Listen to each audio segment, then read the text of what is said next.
தங்கள் முன் பேச அழைக்கிறேன்.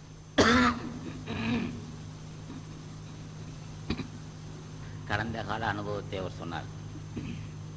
தியாகம், அன்பு, உதவி செய்தல் இதெல்லாம் மனிதனுக்கு தான். இப்போ ஒரு மாமரம், ஒரு தென்னை மரமே இருக்கட்டும், ஆண்டுக்கு 100 காய் 100 தேங்காய் கொடுக்கும். சில மரம் 300 கொடுக்கலாம், 200 கொடுக்கலாம், அது கொடுத்துக்கிட்டே இருக்கு. அதே மாதிரி மாமரம் ஆண்டுக்கு 500 காயும் கொடுக்கும், 1000 காயும் கொடுக்கும், கொடுத்துக்கிட்டே இருக்கு. அது பாலோட நம்ம பசுமாடு கூட தினம் 2 லிட்டர் 3 லிட்டர் கொடுக்கும். நம்ம 2 வைக்க அது பிள்ளை காலி தண்ணி கொடுப்போம், அது குடிச்சு விட்டு பால் கொடுக்கும். ஆனால் எல்லாம் குறிப்பிட்ட இல்லை தான். பசுமாடோட ஒரு 10 மாதம் 12 மாதம் ஒரு 6-7 மாதம் பால் கறக்கும். எல்லாம் குறிப்பிட்ட அளவு தான் கொடுக்கும். ஆனால் மனிதன் ஆறறி உள்ளவன் எப்போதும் கொடுப்பான். அதெல்லாம் பருவ காலங்கள். நெல்லோ கேழ்வரகோ மற்ற தானியங்களோ காய்கறியோ கனி வர்க்கங்களோ அந்த குறிப்பிட்ட பருவத்தான் கொடுக்கும். மனிதன் எப்போதும் கொடுப்பான், ஆறறி உள்ளவன். அதாவது தியாகம், அனுசரித்து அன்பு, உதவி செய்தல். இந்த உதவி செய்தல், தியாகம் செய்தல், அன்பு காட்டுதல் எல்லாம் மனிதனுக்கு தான். ஏயா செய்யணும்னு கேட்டேன். ஆன்மா பலம் பெறணும், ஒருவர் மதிக்கணும். அப்போ இனிமையா பேசுவதும் ஒரு அன்பு, ஒரு வகையான தியானம் சொன்னான் வள்ளுவர் பெருமான். மற்றவனை மதிக்கிறோம். அவன் நம்ம வசதி வாய்ப்புள்ளவனா இருப்போம், அவன் ஏழையா இருப்பான். நம்ம வலிமைக்கு போய் பேச வேணாம், வலிவே போய் பேச வேணாம். ஒரு சமயத்தில் அவன் ஐயா இப்படி இருக்குன்னு சொன்னா அதுக்கு அன்பா பதில் சொல்லணும். அப்படி அன்பா பதில் சொல்லுவதும் அன்பாக பேசுவதே ஒரு பெரிய செயல். அப்போ அன்பா பேசுவோம், அவனுக்கு உதவி செய்கிறோம். இதெல்லாம் எதுக்குன்னா கடவுள் ஆசி பெறுவதற்கு. மற்றவனை அன்பா பேசுவதும் ஒரு பண்பு தான், உதவி செய்கிறோம்.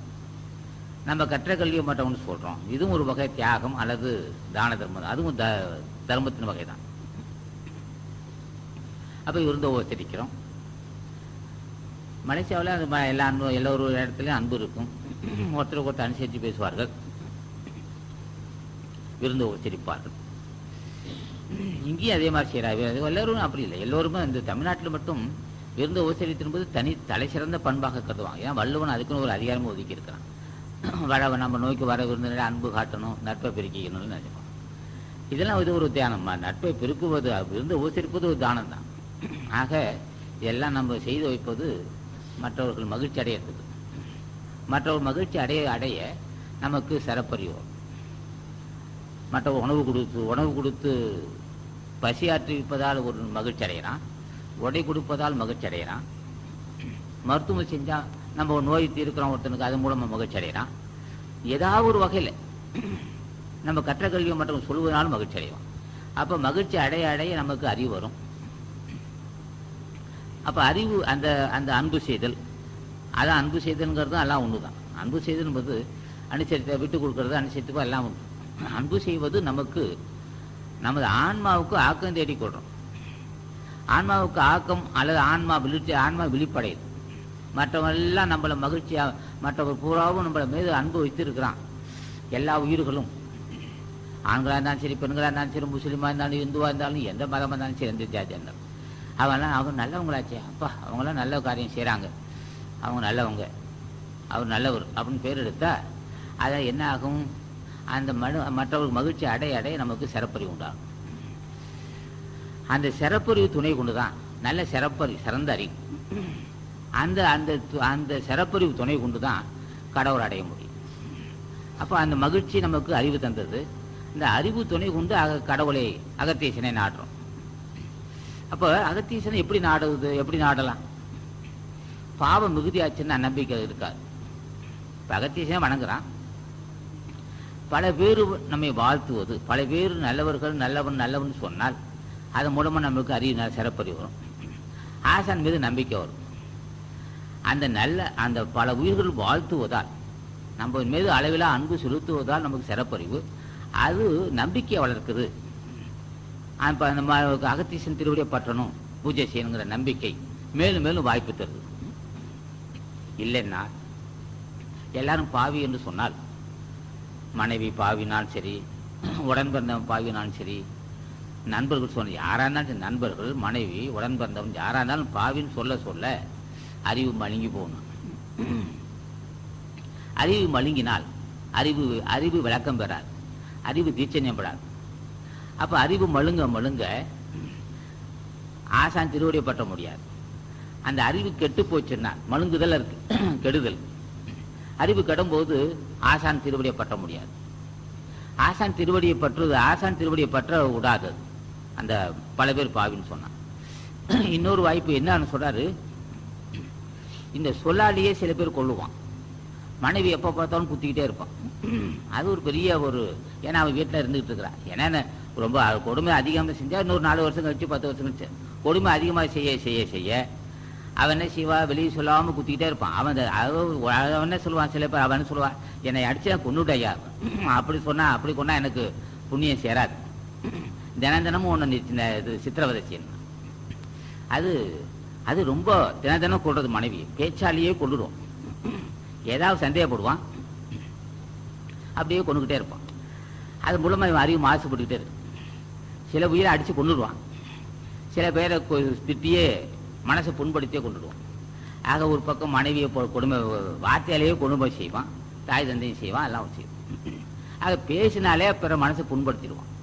இது அநியாயமாக செய்கிற கொலைகள் தினமும் செய்கிறான். அது ஞானிகள் என்ன செய்வார்கள், அது மாதிரி காலத்தில் ஒரு அமாவாசைக்கு மௌனம் இருப்பாங்க. அப்படி ரொம்ப கடுமையான வார்த்தையை பயன்படுத்துறதுக்கு அமாவாசை விரதம் மௌன விரதம் போட்டு விட்டுருவான். அது அந்த மாதிரி செய்யும்போது அந்த கோபம் தனின்னு சொல்லுவோம். இது இந்த கொனைக்கேடு நம்ம சொல்லும் பார்வையாலேயே சில பேரை கோபத்தை உண்டு பண்ணலாம், மனசு வருத்தப்படலாம். அப்படி அசால்ட்டாக பார்த்தா போதும். அப்படி ஏளன பார்வை, அது அந்த பார்வையிலேயே கடுமை, மனசை புண்படுத்துறது, பேச்சு செயல் அத்தனையும் பிறர் மனசை புண்படுத்தியதே என்ன ஆகும், அதனுடைய ஆன்மா மாசுபடும். நம்ம ஆன்மா மாசுபட்டு அறிவு மழுங்கும், அறிவு கெட்டு போகும். அறிவு கெட்டு போனால் திருவடியை பற்ற முடியாத ஒரு சூழ்நிலை உருவாக்கும். அப்படியே திருவடி பற்றின நம்பிக்கைலாம் போடும். அப்போ என்ன சொல்கிறான், இன்னொரு தாய்மான சாமி சொல்லுவார், இந்த கோயிலுக்கெல்லாம் ஆடு வெட்டுவான். ஆடு கோழி வெட்டும்போது அந்த உயிர் எந்த அளவுக்கு அல்லல் படுதோ, அது அந்த ஆன்மா விட்டு அந்த உயிரை அந்த உடம்பை விட்டு ஆன்மா பிரியும் போது எந்த அளவுக்கு அல்லல் படுதோ அந்த அளவுக்கு அறிவு கொனைக்கேடு வந்துட்டான். இது தாய்மான சாமி தான் சொல்றாரு. இப்போ நம்ம என்ன செய்யறோம், அந்த காலத்தை மறுபடியும் சொல்றோம், நாம இனி முன்னேற வேண்டும் என்று விரும்பினால் மனைவிட்ட அன்பு காட்டணும், பேச்சில் இனிமையா பேச கற்றுக்கணும், யார்கிட்ட பேச இனிமையா பேச கற்றுக்கணும், ஆசானை கேட்கணும்.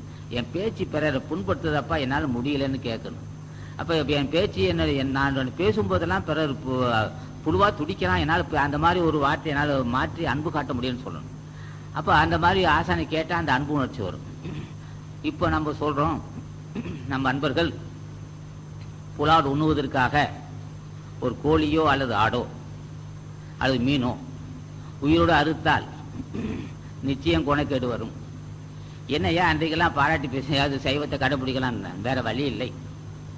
இப்போ சொல்கிறோம், வீட்டில் கொண்டு வந்து ஒரு கோழியோ அல்லது மீனோ உயிரோடு உள்ள மீனையோ ஆட்டையோ அறுத்து நம்ம குடும்பத்தார்கள் சாப்பிட்டால் நிச்சயமாக கொனைக்கேடு வரும். அப்போ நிச்சயமாக கொனைக்கேடு வந்த அறிவு மழுங்க அறிவு கெட்டு போகும். அந்த ஆன்மா படுகின்ற துன்பத்தால் நம்ம அறிவு மழுங்கி போகும், அது அறிவு கெட்டு போகும்.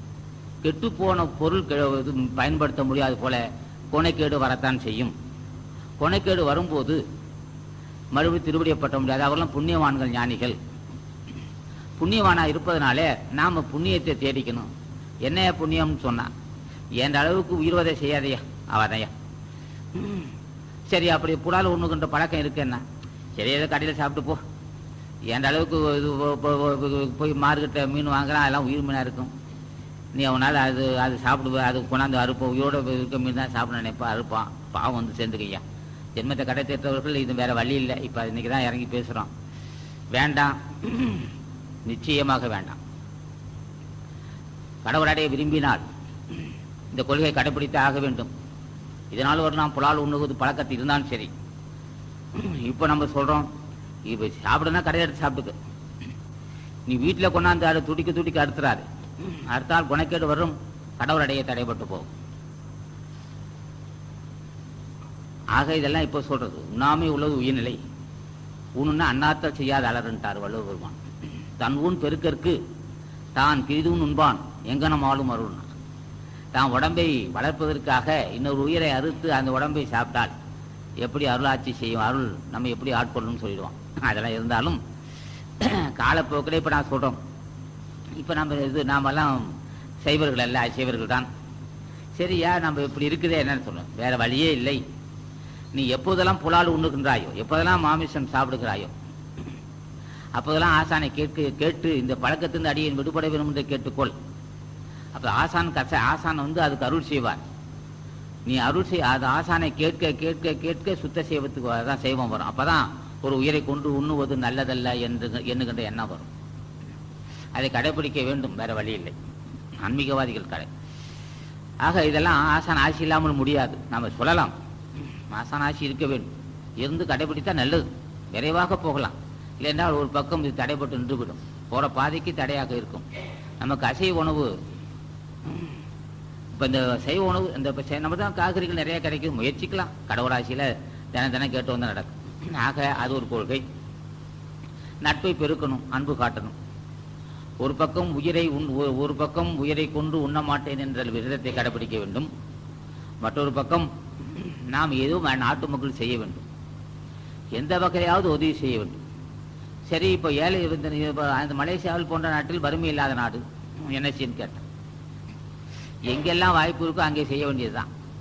அது அன்னதானம் செய்யணும், ஏதோ ஒரு உதவி செய்து மற்ற பசி ஆற்றுவித்தல், நோய் தீர்த்தல், கல்விக்கு தொண்டு செய்தல், பசி ஆற்றுவித்தல். ஏதாவது தமிழ்நாட்டில் ஒரு வாய்ப்பு இருக்குது, இந்தியாவில் வாய்ப்பு இருக்குது, பெருவாரியான மக்கள் இருக்கிறனால அந்த வாய்ப்பு இருக்கு. ஆக புண்ணியத்தை தேடிக்கொள்ளணும். ஒரு பக்கம் உயிரை கொண்டு உண்ண மாட்டேன் என்ற லட்சியத்தை கடைபிடிக்க வேண்டும். ஒரு பக்கம் நமது உழைப்பால் வந்த பொருளை பசியாற்றுவதில் பயன்படுத்த வேண்டும். அடுத்து தியானம் ஞானிக அகத்தீசனை பூஜை செய்ய வேண்டும். அப்போ அகத்தீசனை பூஜை செய்யத்தான் அறிவு சிறப்பறிவு வரும். ஏன்னா அவங்களாம் அறிவு கடலாக இருப்பவர்கள் புண்ணியவான்கள். புண்ணியவான்களை தினம் நாம ஓம் அகத்தீசாய நம அகத்தீசான்னு சொல்கிறோம். அகத்தீச நாமத்தை சொல்ல சொல்ல நமக்கு அறிவு புண்ணியம் பெருகும். புண்ணியம் பெருகுவதால் அறிவு வரும், அறிவு சிறப்பறிவு உண்டாகும். சிறப்பறிவு வரும்போது தன்னை பற்றி அறிக்கிற அறிவு வரும். அப்போ பூஜை செய்வதனால் அந்த வாய்ப்பு கிடைக்கும். ஆக அவரே கேட்கிறோம், இந்த புலால் உணவை மறுத்து வாழ நீ அருள் செய்யணும்னு கேட்டுக்கிறோம் ஆசான ஆசியில். ஆக திருவருள் துணை இல்லாமல் முடியாது. சரியா, இப்போ நம்மலாம் புலால் உணவு சாப்பிட்றோமே, ஆசனை ஏற்றுக்கொள்வார் தான். அப்போ அவங்க என்ன செய்வாங்க, ஏற்றுக்கொள்வார்கள் தான். முதல் பூஜை செய், பிறகு கொனைக்கடை நீக்கிக்க. சரிகை கிரிகை யோக ஞானம், கிரிகை சரிகை யோக ஞானம். பூஜை செய்து கொனைக்கடை நீக்குவதா, அது குணக்கடையாக நீக்கிட்டு பூஜை செய்வார், அது ஒத்து வராது. இது மட்டும் பூஜை செய்யதான் நமக்கு நல்ல சிந்தனை வரும். நல்ல சிந்தனை தய சிந்தனை வரும். ஆசம் பூஜை செய்ய தய சிந்தனை வரும். புலால் உண்ணக்கூடாத உணர்வு வரும். செல்வமும் பெருகும். ஆக பூஜை செய்தால் எல்லா நன்மை உண்டாகும். எல்லா வகையான பண்பையும் பெற்று அவங்க போக முடியாது, அது ஏற்றுக்கொள்ள முடியும். அது சும்மா கடினம். அது பக்கம் ஒரு பக்கம் குணைக்கட்டு இருக்கிறான் செய்யும், ஒரு பக்கம் ஆசி இருக்கு. இருட்டு இருக்கிற மட்டும் பொருள் தெரியாது, வெளிச்சம் வந்துட்டா பொருள் தெரியாது. அதுபோல் ஆசான ஆசி வந்துச்சுன்னா அறிவு வரும், உணரக்கூடிய சிறப்பு இருக்கும், துணையோட தான் செய்யணும். ஆக இப்போ நம்ம சொல்கிறது ஒரு நல்லது தான். உயிர்வதை செய்யாமல் இருப்பது நல்லது, இது வச்சுக்கலாம் மனசில். ஆக நம்ம இப்போ சைவத்தை பற்றி முன்னே பேசும்போதெல்லாம் அது ஒரு வகை கொள்கை வச்சு பேசிட்டு வந்தோம். இப்போ இது கருத்து சொல்கிறோம். ஆக தினம் தியானம் செய்யும்போது தான் அதெல்லாம் நல்லபடி வரும். ஆக ஆசான் தினம் பூஜை செய்யறதுனால நல்ல நட்பு கிடைக்கும். ஆசான பூஜை செஞ்சால் செல்வம் பெருக்கும், ஆசான பூஜை செஞ்சால் ஆயுள் பெருக்கம் உண்டாகும். ஆக அவங்களோட ஆசையை பெற்றணும். அப்போது நம்ம ஒரு புகழ் உள்ளவனை வாழணும். புகழ் என்ன, வரட்டு புகழ் இல்லை, தன்னை அர்ப்பணிக்கக்கூடிய அறிவு நமக்கு வரணும். எல்லா பொருளையும் வருகின்ற பொருளெல்லாம் தேக்கி வைத்தல், அது மறைத்தல், பொய் சொல்லுதல், ஒரு கொனைக்கேடு இல்லாமல் இருக்கணும். அப்போ ஆசானை நம்பும்போது அவங்ககிட்ட அந்த அறிவு வரும், புகழ்பட வாழ்கின்ற வாய்ப்பு தருவார். புகழ் என்றால் இப்போ சமுதாய புகழ் இருக்குது, அது அதே சமயத்தில் அந்த மரணமெல்லாம் பெருவாழ்க்குரிய புகழ் இருக்குது, அது சிறப்பறி உள்ள மக்கள் தான் அடைய முடியும். ஆக புகழோடு வாழ்தல், அந்த புகழ் அவன் சொல்லுவான், அந்த முறையோடு வருகின்ற புகழ்னு சொல்லுவான். அந்த அர்ப்பணித்தல், அர்ப்பணிக்கக்கூடிய அறிவு வருவதற்கு ஆசானாசி வேண்டும். அர்ப்பணிக்கக்கூடிய அறிவு ஆசானாசியால் தான் வரும். அப்போது நம்ம என்ன சொல்கிறோம், அப்போ தினம் தியானம் செய்கிறோம். தியானம் செய்ய செய்ய இந்த கொனைக்கெடுங்கிறது இந்த பொருளாதாரத்தை பதுக்கணும், பொய் சொல்லணும், அவனை ஏமாற்றணும், இவனை ஏமாற்றணும், வசப்படுத்தணும் பேச்சே இருக்குது. அதெல்லாம் அவன் தலைவன் ஆட்சி இருந்தால் அது குணமே இருக்காது. அவன் என்னப்ப எதுக்கு அந்த தலைவன் பூஜை செய்ய செய்ய தான் இந்த குணப்பண்பு வரும். இல்லைன்னா இந்த குணப்பண்பு வராது. பொருள் குணப்பண்பு வந்த பின் பொருள் வந்தால் நம்மளை காப்பாற்றும். என்ன குணப்பண்புன்னு கேட்டான். கடவுள் கொடுத்தான், அது ஏழை எளிய மக்களுக்கு. அது இருப்பு வச்சா பாவம் வரும். கடவுள் கொடுத்தான், அது இருப்பு வச்சா பாவம்ங்கிற உணர்வு அவன் தான் கொடுக்கணும். அப்போ என்ன செய்யணும்? ஆசானை கேட்கணும், நீ பொருள் உதவி செய்வதற்கு முன்னே எனக்கு அந்த பொருளாதாரத்தை பதுக்கி வைத்துக் கொள்ளணும், யாருக்கும் தெரியாமல் பதுக்கி வைத்துக் கொள்ளணும், ஏமாற்றணும் உணர்வு இருக்கும்போது எனக்கு கொடுக்காது, நான் பாவி ஆகிடுவேன். எனக்கு பொருள் கொடுத்தால் அதை மற்றவர்கள் பயன்படுத்துவேன், வஞ்சனை இல்லாத பிறருக்கு பயன்படுத்தக்கூடிய அறிவு வரும்போது எனக்கு பொருள் கொடு அப்படின்னு கேட்கணும். முன்ன பொருள் கொடுத்தா என்ன ஆகும்? பாவி ஆகிடுவான். இந்த துறையில் பாவியாக எல்லாத்தாங்க இருக்கான். அவன் தான் இப்போ இது 4 காசு சம்பாதிக்கிற வந்துருக்கான்.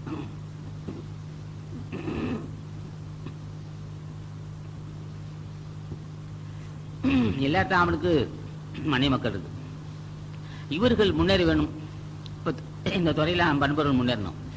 என்ன வேணும்னு கேட்டான், நீ பொருள் எனக்கு பொருள் கொடு, உன் ஆசையில் எனக்கு பொருள் வரட்டும், அதை தேக்கி வைத்தல், அது பதுக்குதல், வஞ்சனை செய்த கோர்வு என்ன எனக்கு கொடுக்கக்கூடாது, அடியன் பொய் சொல்லாது இருக்கவன்னு கேட்கணும். இது பெரிய ஒரு வேண்டுகோள்.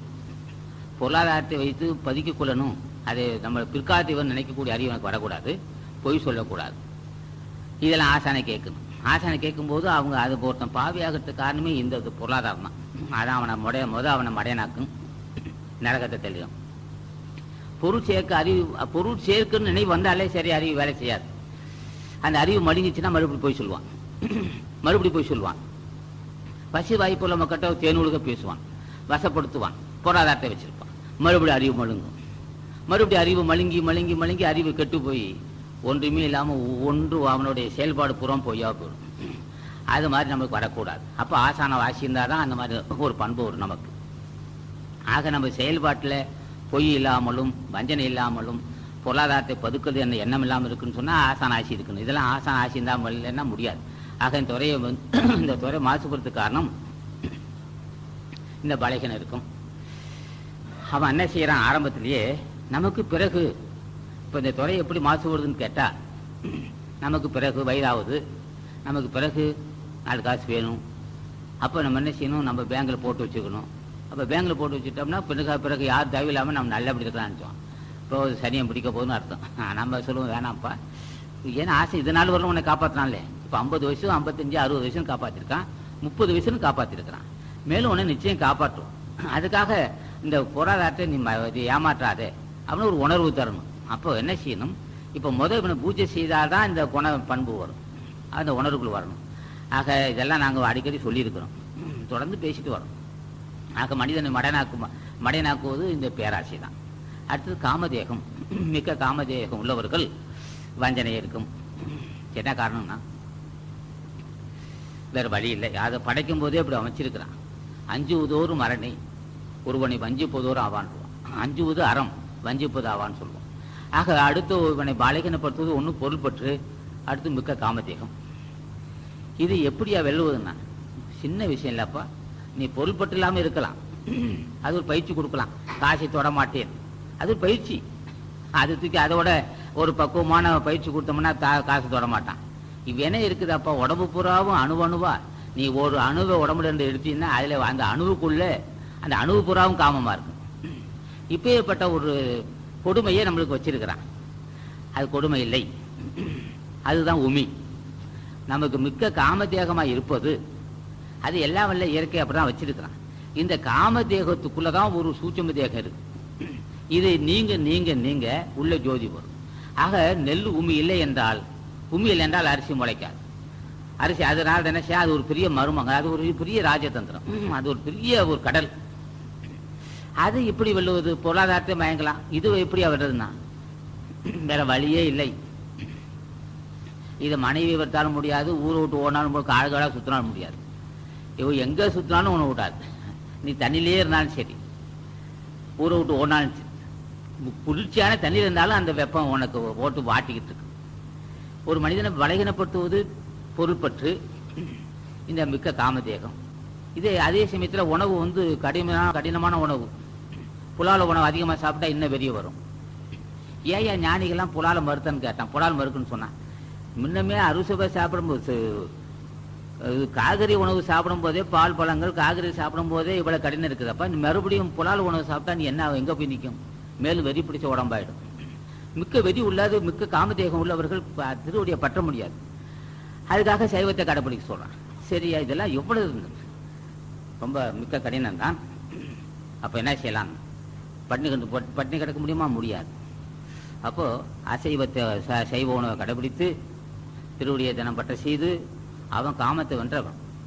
அவன் ஞானிகள் நம்ம அகத்தீசன் வந்து பொல்லாத காமத்தை வென்றவர்கள், பொருளாதாரத்தை தூக்கெறியவன், பெருந்தன்மையாளன், ஜாதி வெறி இல்லாதவன், எல்லோரையும் பிள்ளைகளாக அரவணைக்கக்கூடியவன், எல்லாவற்றையும் அர்ப்பணிக்கக்கூடியவன். அப்பேற்பட்டவனே நம்ம வணங்குறோம். அவன் சாதாரண ஞானிகள்லாம் சில நினைச்சிடாங்க. மிகப்பெரிய எதிரியாகிய உடம்பை கொன்றவன். கொன்றானா அதை தின்றானான். அவன் கொல்லாமல் கொன்றான். நம்மளுக்கு இப்போ பகைவனா இருப்பது யாரும் நினைக்காது, நம்ம உடம்பு தான், நம்மளுக்கு பலகீனங்கள். அவன் ஆசானை கேட்கிறோம். இந்த பொறாமை உணர்ச்சி, பொய் சொல்லுதல், பேராசை, பொருளாதாரத்தை எப்படி பஞ்சு ஏமாற்றி சேகரித்தல், இதெல்லாம் நம்மகிட்ட இருக்கிறது. அவங்க அதெல்லாம் ஆசான ஆசியை அகத்தீசன் என்ன செய்தார்? சுப்பிரமணியர் வணங்கி இந்த பொருளாதாரத்தை கண்டு மயங்காத, பொருளை கண்டு மயங்காத மனவன் கேட்டார். பொருளாத காமதேக நீங்கன்னு கேட்டார். பொறாமை, வஞ்சனை, கீழ்த்தரமான எண்ணங்கள், மற்றவர் அவமதித்தல், ஜாதி வெறி, அவனை நசுக்கணும், இவனை நசுக்கணும், அவனை பழி வாங்கணும், இவனை ஒழிச்சப்படணும், இதெல்லாம் அவங்ககிட்ட இருக்காது. ஏன் என்ன செஞ்சுன்னு கேட்டான். இருந்தது, அவர்கிட்ட இருந்தது தான், இந்த மாதிரி குணக்கெல்லாம் இருந்தது. அவங்க தலைவனை பூஜை செய்ததுனால அந்த வாய்ப்பு கிடைச்சது. அவன் என்ன செய்வான்? அவன் ஆசானை கேட்பான், இந்த பழி வாங்குற எண்ணம் என்ன இருக்குது, இதுலேருந்து என்னால் தப்பிக்க முடியலப்பான். அப்போ அனசவன் வள்ளுவன் சொல்லுவான், நன்றி மறப்பது நன்றென்று, நன்றல்ல அன்றைய மறப்பது. அதெல்லாம் வள்ளுவன் பெரிய மகான் இல்லையா? அப்போ அவனுடைய அறிவு நமக்கு பயன்படும். ஆக எல்லா வகையான பண்புகளையும் அது மாதிரி அவனுடைய ஆசையை பெற்று, இப்போ இதெல்லாம் திருவடியை பற்றினால்தான் தெரியும். இதெல்லாம் நமக்கே புரியாது. நம்மகிட்ட என்ன பலகீனங்கள் இருக்கு நமக்கே தெரியாது. அவன் ஆசானை கேட்கணும், பலகீனங்களை உணரணும். இப்போ பூஜை செய்யதான் நம்மகிட்ட என்ன பொறாமை இருக்கு, இன்னும் போய் சொல்லிட்டு இருக்கிறோம், மற்றவன் பொருளாதாரத்தை கவனிக்கிறோம், இன்னும் மற்றவன் யாராவது நம்மளை பகைச்சு அவனை வச்சு அழுத்த பார்க்குறோம், அவனை வந்து பஸ்மம் பண்ண அப்படியே கபலீகரம் பண்ண பார்க்குறோம். இதெல்லாம் ஆசான ஆசிந்தா தான். இல்லைன்னு சொன்னா என்ன, போக போக போக போக நம்மளுக்கு இந்த குணகடம் எப்படி தெரியும். ஆக எல்லாம் வென்றுடலாம். இது மட்டும் ஒன்றும் வெல்ல முடியாத ஒன்று. உடம்பை ஒழிக்க முடியாது. சரி, உடம்பை ஒழிச்சா பட்டினி போட முடியாது. உணவு கொடுத்தா காமம் வரும். உணவு பட்டினி போட்டால் செத்து போவான். இது மாதிரி ஒரு நீண்ட பிரச்சனைகள் இருக்கிறதில்ல. நாமெல்லாம் முன்னேற வேணும். என்ன செய்யறது? எவ்வளோ பெரிய கடினமான ஒன்று. பட்டினி இருக்கக்கூடாதுன்னு சொல்கிறேன், உணவு கொடுத்தா காமம் வரும்னு சொல்கிறேன். பட்டினி போட்டால் செத்து போவாங்கிறான். உணவு கொடுத்தா காமம் வந்துருங்கிறியா, என்ன செய்யறது? இதை போகிற போக்கிலே போகணும். ஐயா, நீ போய் நம்ம இல்லறத்தார்கள், நம்ம தமிழகாக இருந்தாலும் சரி, நம்ம மலேசியாவாக இருந்தாலும் சரி, தமிழ்நாடாக இருந்தாலும் சரி, முன்னேற வேணும். ஏன்னா ஒரே ஒன்று, எப்போதுமே இதே சிந்தனையாக இருக்கணும். நம்ம 4 பேர் கூடும்போது திருமந்திரம் அருப்பா எடுத்துட்டு படிக்கணும். ஒரு 5 நிமிஷம் படிக்கணும். படித்து அந்த கவனத்தை அந்த செலுத்தணும். செலுத்திட்டு உடனே நினைச்சு ஒரு 10 நிமிஷம் தியானம் செய்யணும். இப்படியே தினம் தியானம் செய்ய செய்ய செய்ய பெரிய மலையை உடைச்செறியணும். சும்மா சாதாரண மலை இல்லை, அது கிரவஞ்ச மலைன்னு சொல்லுவார் அறிஞர். நம்ம கிட்ட கொனைக்கேடு, இந்த காமதேகம், இதெல்லாம் பெரிய இரும்பு, பெரிய ஒரு மலை, கடும் பாறை. அதை அணுவாக தான் உடைக்க முடியும். ஒரே நாள் ஒன்றும் செய்ய முடியாது. அது போக்குள்ளேயே போய் தான் செய்யணும். ஆக நம்ம அன்பர்கள் என்ன செய்யணும்? இந்த தானம் செய்தது, தானம், நம்ம ஏதாவது செய்துக்கிட்டே இருக்கணும். பிற மகிழ்ச்சி அடைய முடியும், எதை செய்துட்டு இருக்கணும். செய்ய செய்ய செய்ய தான் அந்த ஒரு நல்ல பண்புகள் வரும். பாவத்திலிருந்து விடுபடணும். ஆக செயல்பாடுகள் தூய்மை இருந்துச்சுனாவே நிச்சயமாக நல்ல நல்ல குணம் சிந்தனை வரும். ஆக இதெல்லாம் செய்துக்கிட்டே இருக்கணும். தினம் தியானம் செய்யணும். 4 பேர் 10 பேர் கூடும்போது நீங்கள் இதுதான் பற்றி பேசணும். இது அடிக்கடி இந்த டிவி டெக்கு அந்த சினிமா வீண் பொழுது கழித்தாலே நிச்சயம் நம்ம தோல்வி அடைய போகிறோம்னு அர்த்தம். நல்ல பொழுது கழிக்கணும். அதே நல்ல பொழுது என்னன்னு கேட்டான். ஒன்று தியானம் செய்யணும். ஓம் அகத்தீசாயனம், ஓம் அகத்தீசாயனம் சொல்லணும். 10 நிமிஷம் நாம ஜெபம் சொல்கிறான். நல்ல பொழுது. அடுத்து சந்திக்கிறேன். யாரை சந்திக்கிறேன்னா, வீண் பேச்சு பேசாதவனை பார்த்து சந்திக்கிறான்.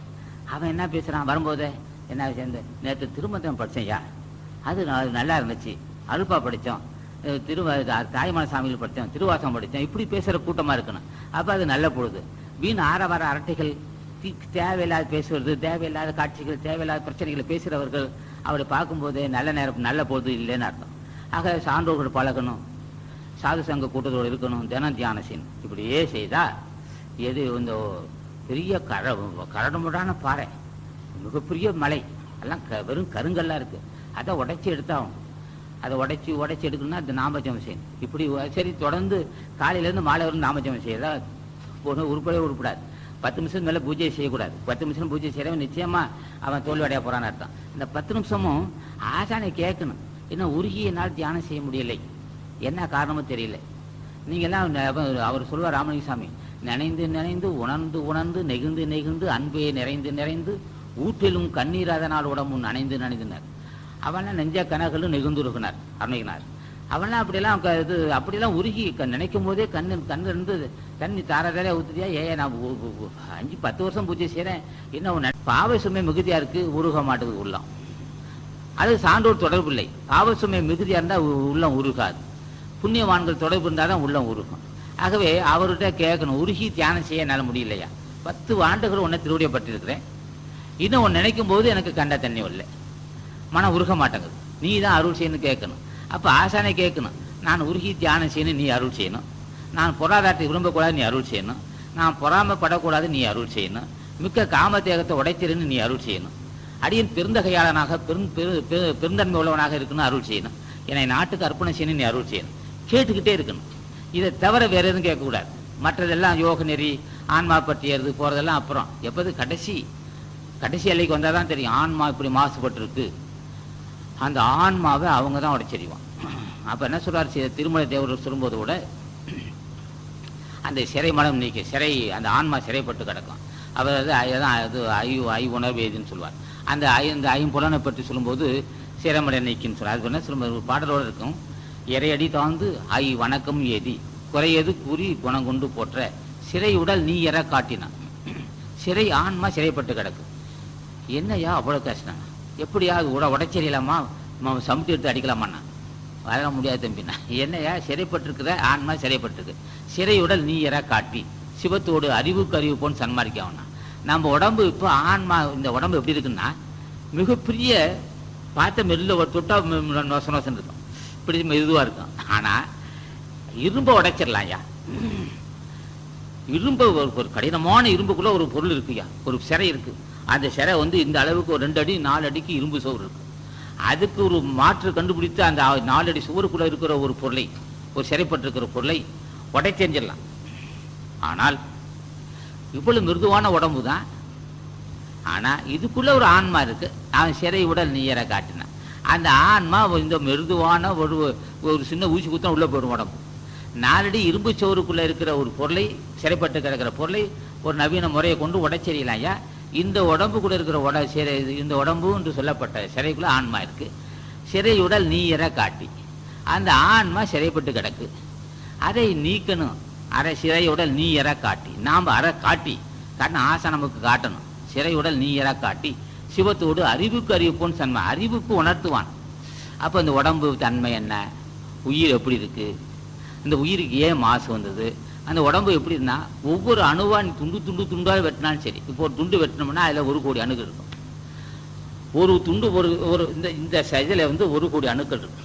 அப்போ அத்தனை அணுக்களும் வஞ்சனை தான், அத்தனை அணுக்களும் ஆன்மா இருக்கும். அதை நீக்கணும்னு சொன்னான். அதுக்கு என்ன உபாயன்னு கேட்டான்.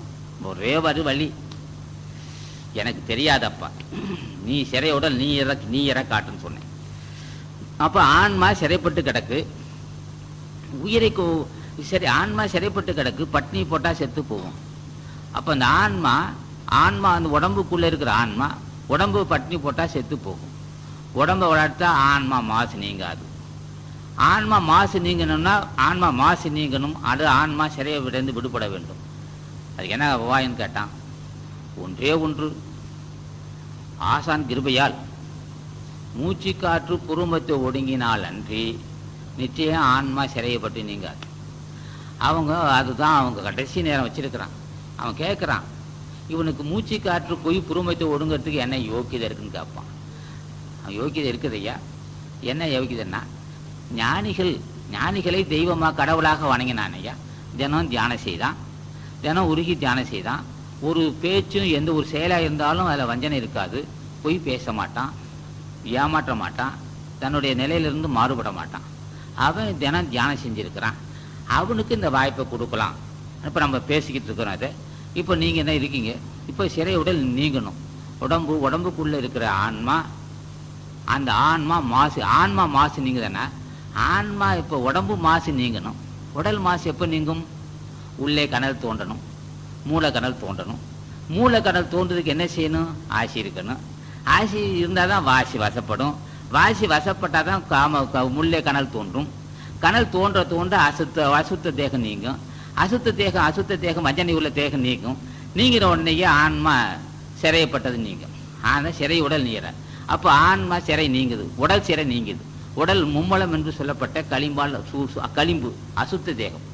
மும்மலம் என்று சொல்லப்பட்ட கடின பொருள். கடினம் இல்லை, மிருதுவாடு தான். ஆனால் மிருதுவாக இருக்கக்கூடிய இந்த உடம்புக்குள்ளேருந்து ஆன்மா பிரிக்க முடியாது. அந்த மாசு நீங்க அந்த அசுத்த நீங்க அந்த உள்ள இருக்க அந்த அசுத்து நீங்குது, ஆன்மா ஜோதி ஆகுது. இந்த ஆன்மா ஜோதி ஆகிறதுக்கு என்ன செய்யணும்னு கேட்டான். அதான் சிறையுடல் நீயர காட்டி சிவத்தோடு அறிவுக்கு அறிவு போன்னு சன்மார்க்கி ஆகணும். தலைவனுடைய ஆசை இல்லாமல் உயிரும் போகக்கூடாது, உடம்பும் சாகக்கூடாது. என்னையா பெரிய பிரச்சனை? என்ன ஒன்றும் பிரச்சனை இல்லைப்பா, கடினம் இப்படி வலிச்சு ஊற்ற வேண்டியதில்லை. லகுவான முறை. கடினமென்று என்னதான் யோக ஞானம். கடினம் நினைக்காதே, நீ பாட செய்துக்கிட்டே வா. பேசுவதெல்லாம், சிந்திப்பதெல்லாம், படிப்பதெல்லாம் ஒரே சிந்தனை. திருவருப்பா படிக்கணும், திருவாசம் படிக்கணும், இதே பேசுவதே இருக்கணும். இதே சிந்தனையாக இருந்தால் பெரியவர்கள் தொடர்பு இருக்கும். நம்ம சிந்தனை இப்போ மகத்தீசான்னு சொல்கிறோம். அது 7-14 லோகத்துக்கும் அது விரிவோம். அந்த சிந்தனை மாறும்போது உடனே வினை சூழ்ந்துடும். அப்படியே இருட்டா போகும். மறுபடியும் மகத்தீசானா 7-14 லோகத்துக்கு வச்சு ஒளி வருது.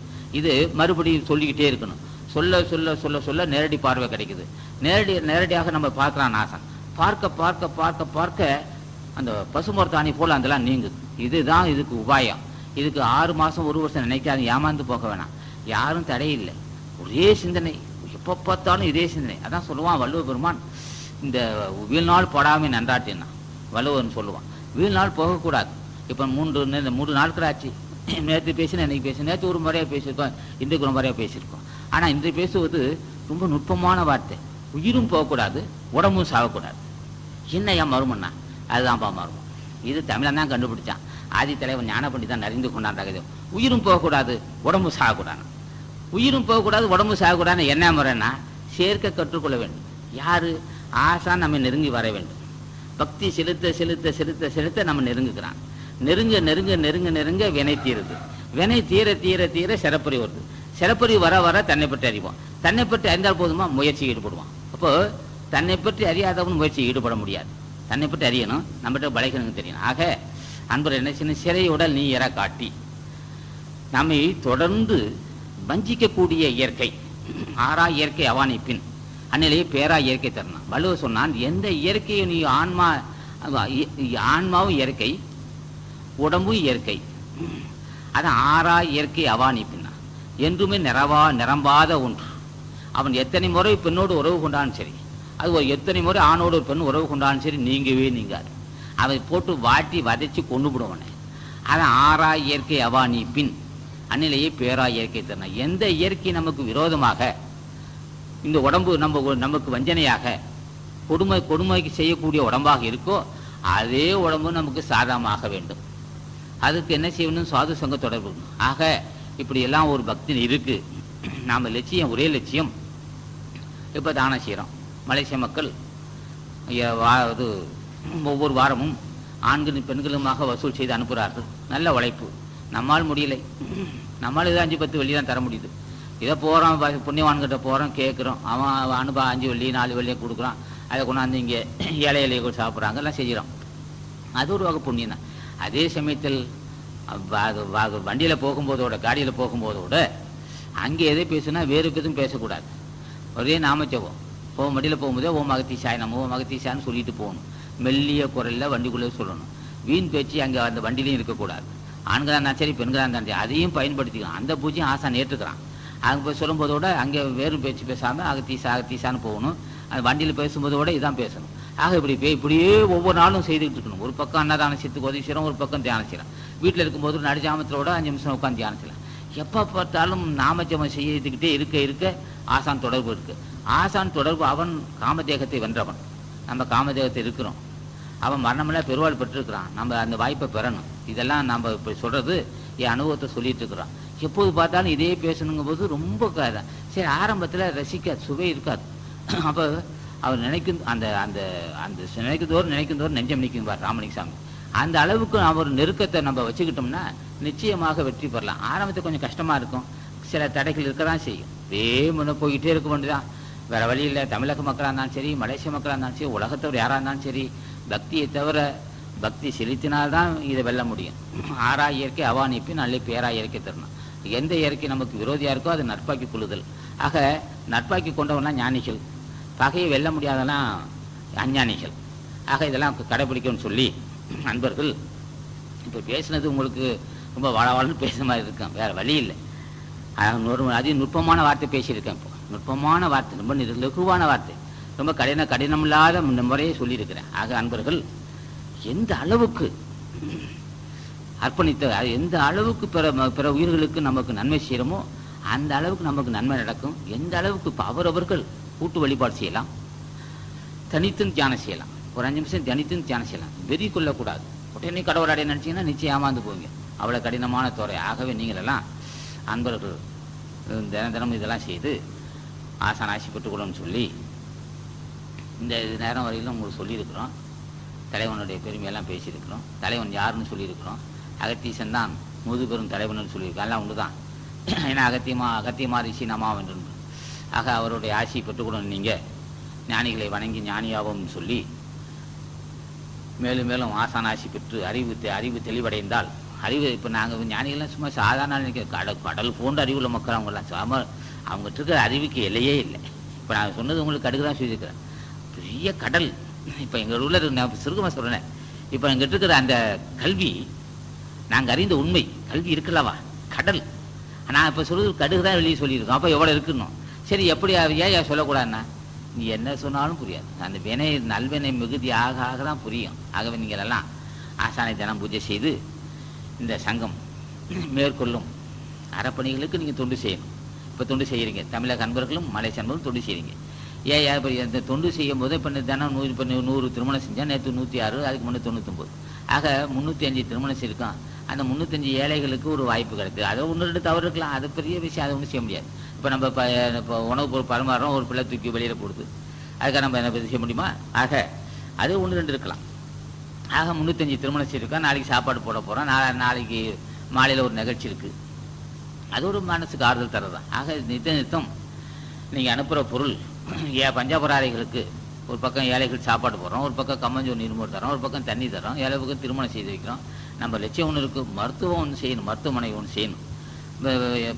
இது இலவச மருத்துவமனை, பிரசவ விடுதி கட்டலாம் நினைக்கிறோம். இந்த பெண்கள் பெருகாலத்தில் அங்கே இருந்து உதவி செய்யணும். குழந்தைகள் தான் மருத்துவமனை சொல்லுவோம், பிரசவ விடுதி அங்கே ஒன்று அமைக்க நினைக்கிறோம். நோய் தீர்க்குன்னு நினைக்கிறோம்.